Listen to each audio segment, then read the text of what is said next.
Bueno, muy buenas tardes, señor gobernador, Rogelio Frigerio, señor intendente, señor presidente de CRA, las autoridades de FARM que nos invitan amablemente a estas jornadas de discusión que tienen que ver con la producción y el ambiente. En primer lugar, agradecer la invitación, saludar a todos los productores que están aquí presentes, colega Fernando Vilela, que estaba hasta hace un ratito por acá, que no lo veo ahora, el ex secretario de Agricultura, Juan José Bailo, que compartimos el CAS, siendo en su momento él secretario de Agricultura, y bueno, los demás colegas productores. Yo también estuve en FARM,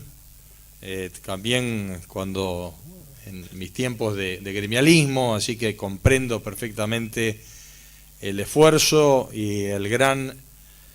gran dedicación que todos aquellos que llevan adelante la vida gremial realizan por la mejora de la producción. Hoy estamos siempre en Uruguay muy atentos a lo que ocurre en la Argentina. Somos un país vecino, un país socio del Mercosur, acompañamos los vaivenes de la política. Les confieso que no es muy fácil acompañar, ¿no? ¿Verdad? La realidad política del país, pero siempre lo seguimos con mucha atracción y curiosidad, porque evidentemente, sin perjuicio de que somos un país socio, integrante, hermano, con tantos lazos de amistad, familiares, de gente que está de un lado y del otro de la frontera, nos parece mentira todo lo que en algún momento vivimos de enfrentamiento entre ambos, porque hubo intereses de terceros que no priorizaron justamente los vínculos de hermandad que siempre nos unieron y que hacen también a lo que es el respeto de la historia y de la tradición de dos pueblos que somos prácticamente surgidos de lo mismo y que por lo tanto compartimos los mismos intereses.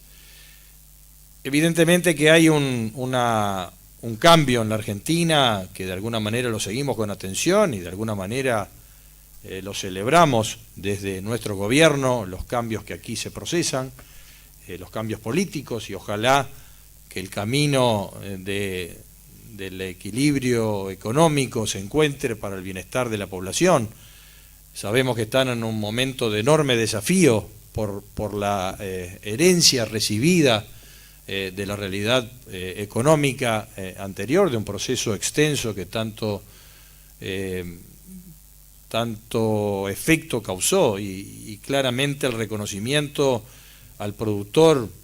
argentino, que al igual que nosotros tiene que enfrentar las vicisitudes del clima, los temas sanitarios, los temas de los mercados, el proteccionismo internacional, pero cuando agregamos toda esa dificultad, no tiene del lado de sí mismo el apoyo del gobierno, las cosas se hacen mucho más difíciles. Y es por eso que nosotros aquí damos la voz de aliento a los productores. Yo hoy como gobernante, pero nunca dejaré de ser productor, evidentemente no comprendíamos cuando muchas veces las políticas no estaban alineadas con el planteo del sector productivo, cuando evidentemente nosotros somos fundamentalmente hacedores de políticas públicas que las tenemos que realizar de acuerdo con el interés productivo de las cadenas que están establecidas, que son las que llevan el trabajo, el desarrollo, la producción y la riqueza para nuestras regiones y al interior de nuestros países. Por lo tanto, el mensaje de apoyo, de optimismo desde el Uruguay, celebrar esta discusión que se viene dando aquí respecto me hubiera gustado mucho participar del panel anterior, porque ahí realmente tuvo la discusión central de lo que estamos viviendo, y donde, para no extenderme mucho, pero dejar algunos conceptos que me parece que son muy importantes. Nosotros empezamos a enfrentar un desafío enorme del punto de vista de las concepciones generales que rigen el comercio. Se dijo perfectamente en el panel anterior, el hecho de que la Organización Mundial de Comercio esté perdiendo peso relativo en el dictado de las reglas del comercio internacional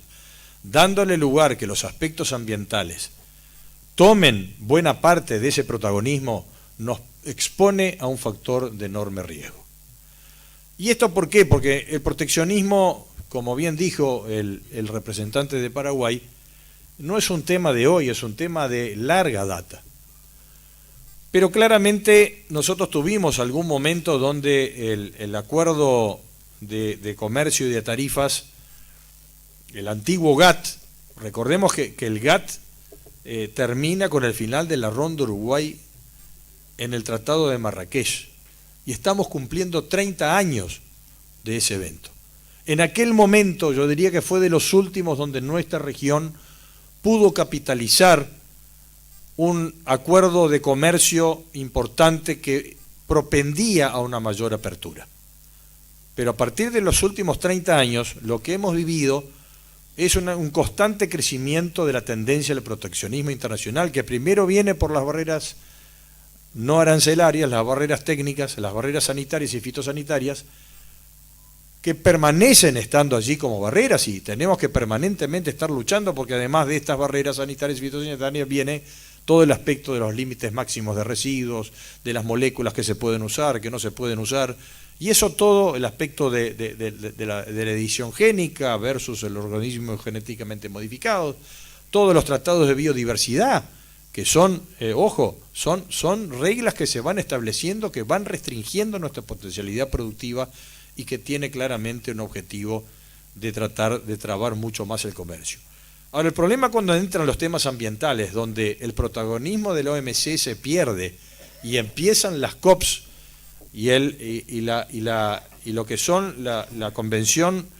de las Naciones Unidas para el Cambio Climático a tener un mayor protagonismo,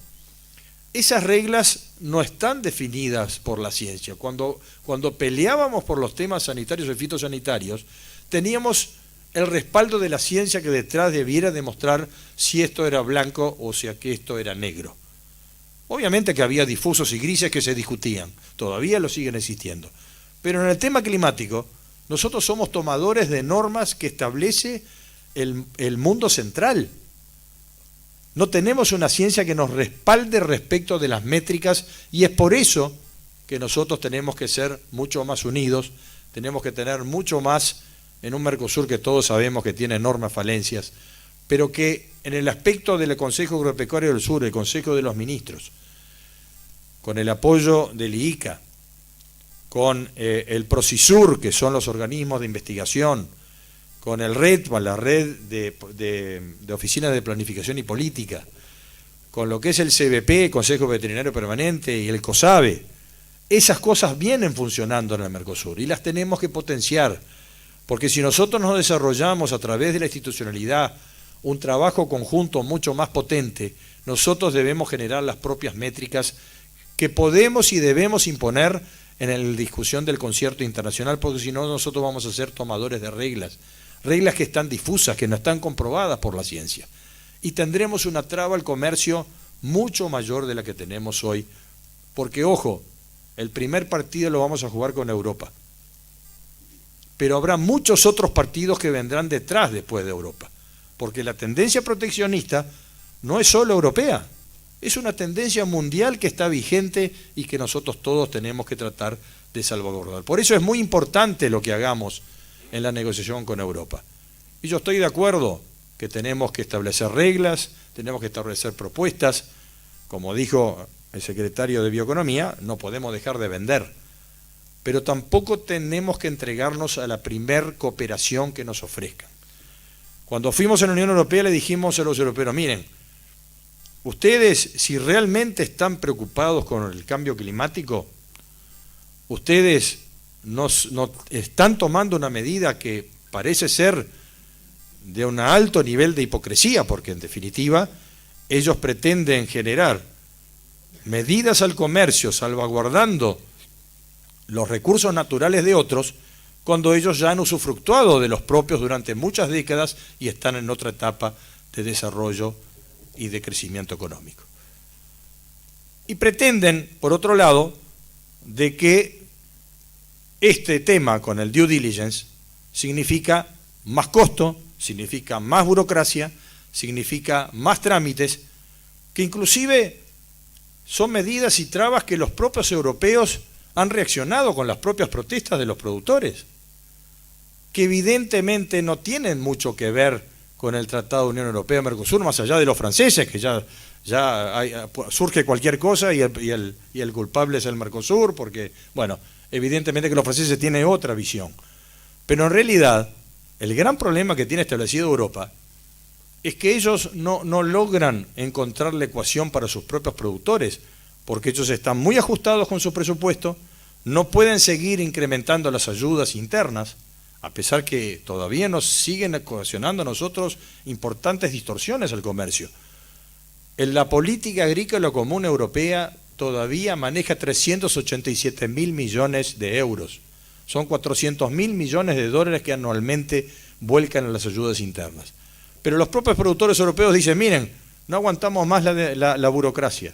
no aguantamos más las exigencias, no aguantamos más la Agenda 2030 que nos inhibe y nos proyecta que el 50% de los insumos que utilizamos actualmente para producir no los vamos a poder utilizar más. Eso quiere decir que voy a bajar mi productividad. Entonces, ¿qué dice el productor europeo? Baja mi productividad, bajan los apoyos y me quitan algunos subsidios como del combustible, que fue el detonante en Alemania de las protestas, las primeras de los productores alemanes. Entonces ellos tienen un gran lío interno, un enorme problema, que pretenden, a partir de la regla impuesta internamente, colocarnos a todos aquellos que pretendemos ser proveedores de Europa. Entonces yo creo que este partido lo tenemos que jugar en forma muy coordinada, lo tenemos que hacer con tranquilidad. Yo dudo mucho que se pueda imponer esta regla el 1 de enero, porque tampoco es muy serio que a poco más de 6 meses de su vigencia no tengamos los detalles de esa reglamentación. No es serio que se establezca a partir de una reglamentación interna,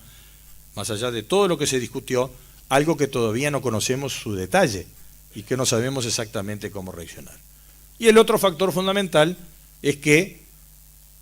también es muy injusto y muy inequitativo con los pequeños productores,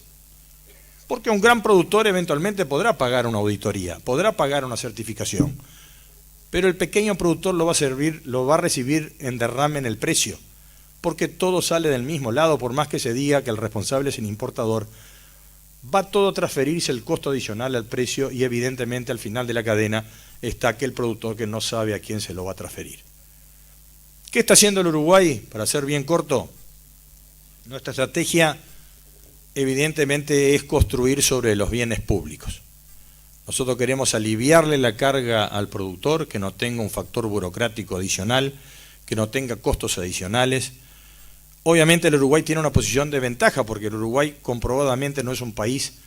le resulta muy fácil demostrar que no ha tenido un proceso de deforestación en su sistema productivo. Por la propia flora, nosotros tenemos un bosque ribereño, tenemos muy parecido a lo que pueda haber en esta región. Es decir, no somos aquí objeto de acusaciones de aspecto de deforestación y menos por el tema del límite de carbono, además de todas las ventajas que el Uruguay tiene desde el punto de vista de la producción de más de 95% de su energía en forma sostenible, en forma renovable. Evidentemente que tenemos una serie de esfuerzos desde el punto de vista, es uno de los pocos países que ha crecido en área forestal en América Latina junto con Costa Rica. Entonces, claramente lo que nosotros decimos es reducirle el peso al productor, tanto burocrático como de costo, y ir a la Unión Europea planteándole bienes públicos, que son aquellos instrumentos de política pública que podemos presentar en función también de capitalizar la credibilidad y el prestigio que ha construido el Uruguay a lo largo del tiempo, como es su sistema de trazabilidad, como es su sistema de protección de suelos a través del plan de uso y manejo de los suelos, como una ley que está incorporada, que también tiene que ver con la protección de los cursos de agua y las fuentes hidrológicas, de la ley forestal que ya tiene prácticamente 37 años de vigencia en su segunda edición. Es decir, hay todo un marco normativo que el Uruguay ha construido para otra cosa. No estamos aquí improvisando para satisfacer un requerimiento ocasional de un mercado como puede ser el de la Unión Europea. Y claro que nos posicionamos con un conceptualmente algo en contra. Esto no va a cambiar en absoluto las realidades ni climáticas, ni va a frenar la deforestación si tiene que ocurrir esta reglamentación. Y por lo tanto esa es la esencia, transmitirle a los europeos que esto está siendo construido como una barrera más al comercio, que lo va a complejizar, lo va a burocratizar y que no tiene en su objeto final el resultado que todos están buscando. Nosotros somos optimistas respecto a las posibilidades que puede haber en el futuro. Luego de las elecciones europeas podrá haber retomar nuevamente la negociación. Tenemos una enorme expectativa que una nueva visión de la política exterior argentina traiga otro equilibrio en el posicionamiento del Mercosur, porque vamos a ser claros, sea por el lado de un cambio político en el Brasil o un cambio político en la Argentina, que son socios importantes, ha sido un factor de dificultad para avanzar en una estrategia única en la negociación. No es un problema que el acuerdo Unión Europea-Mercosur tiene 25 años y es un problema solo de los europeos. Hay que asumir que es un problema nuestro también, que no nos hemos puesto de acuerdo en muchas cosas. Y es una experiencia que nosotros tenemos que mirar hacia el futuro. Nosotros tenemos 33 años de intento de integración, pero hasta hace poco tiempo, para cruzar la frontera acá cerquita en el puente, en un feriado largo se pasaban 5 horas para cruzar un puente. Un puente entre dos países integrados hace 33 años. ¿Cómo es posible que el combustible, que es un bien fundamental para la movilización, valga de un lado de la frontera un tercio de lo que vale en el otro? Con países que intentan integrarse y aspiraron en el Tratado de Asunción ser una unión aduanera. Es el verdadero fracaso que tenemos que asumir todos y que tenemos que mirar el futuro con optimismo para ver cómo podemos cambiar las cosas hacia adelante. Muchas gracias.